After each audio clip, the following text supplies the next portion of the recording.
Hello, everyone, and welcome to Live 1,000 Years. I'm your host and the author of the book, Brent Jordan. Today we'll be reading from chapter 6, entitled, Where Are We Going? We'll begin on page 258, Life After Death.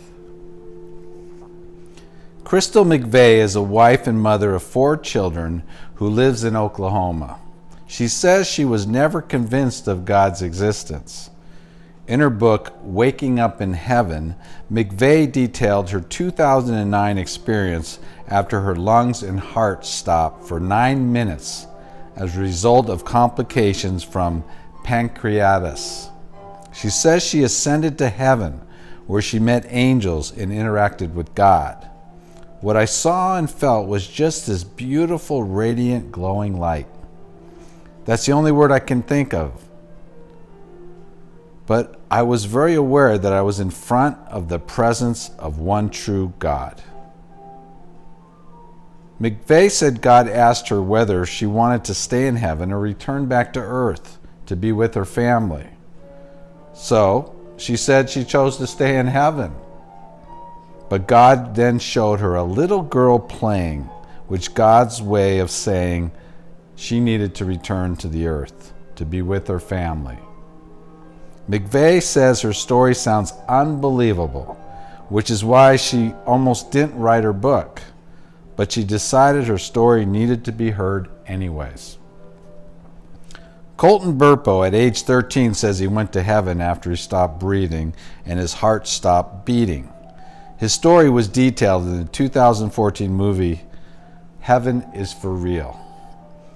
It traced his struggle with sickness, battle with life and death, and his experience in heaven.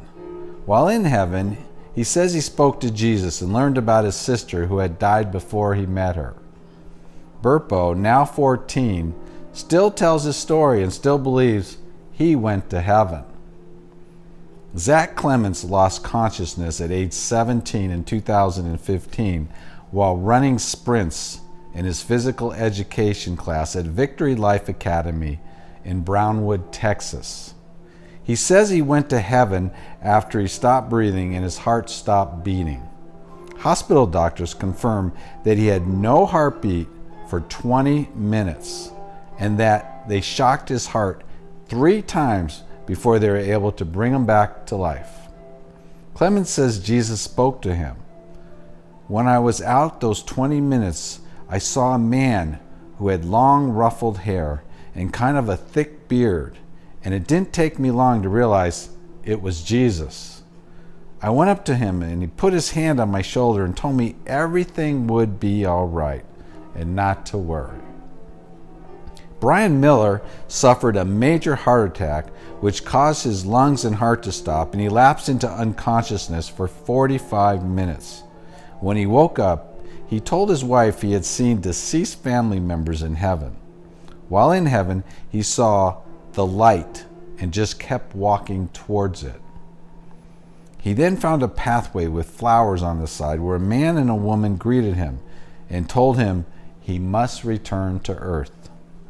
Finally, Don Piper had no breathing or heartbeat for 90 minutes, over an hour and a half, after a head-on collision back in 2008, according to an interview he gave to Fox Network News. He said he went to heaven, where he was greeted by family and friends. He didn't see God or Jesus, but he spent time with his family members who said he had not aged. This is a very remarkable, unique situation, Fox News told him. I saw things there that I wouldn't have expected to see if I was having a dream. I saw people there that I didn't expect to see. There was a lot of things about my experience that convinced me, in no uncertain terms, that it was reality. And this is fleeting. This is passing. I can't wait to go back there. I didn't want to come back here at all.